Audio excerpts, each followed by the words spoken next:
గుడి నమస్తే సలాం అలైకుం. నేను మీ దోస్తు. ఇదేంది సో ఏందో అన్నం కలుపుతున్నావు చెంచా పెట్టి ముద్దుగా అంటే ఇగో ఇది ఉల్వర్స్ కోల్స్లా 5 కిలోల బస్తా దొరుకుతుంది చూడు, మనకు బియ్యం బస్తా.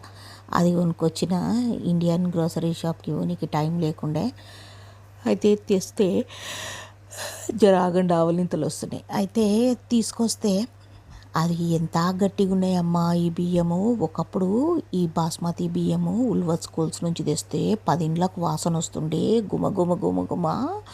బిర్యానీ చేస్తే మాత్రం సూపర్ అంటే సూపర్ అవుతుండే ఈ బియ్యంతో. మరి వీటికి ఏమైందో మరి ఏందో కానీ ఎంత గట్టి బియ్యం అంటే ఇప్పుడు వస్తున్నాయి. అంత గట్టి బియ్యము ఇక దీన్ని నమిలి దవడల దగ్గర పడ్డాయి నాకైతే.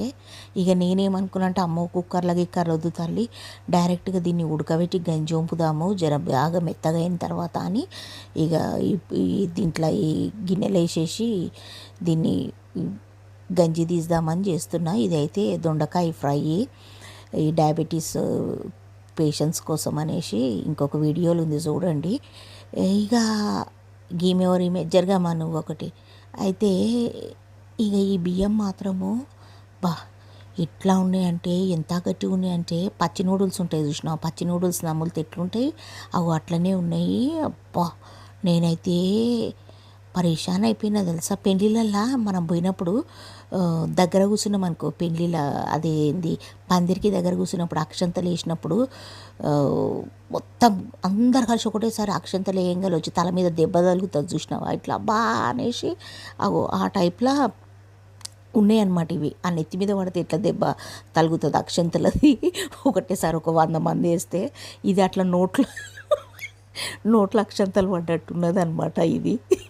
ఇక నేనైతే ఇక ఏం లేదు ఇక ఇక పారేసుడు అయితే కుదరదు. 5 కిలోల బియ్యమా ఇక అట్లనే ఏదో దేవుడా అనేసేసి ఇక దీన్ని ఉడకబెడితే ఇక ఏదో ఒక 75% ఉడికింది.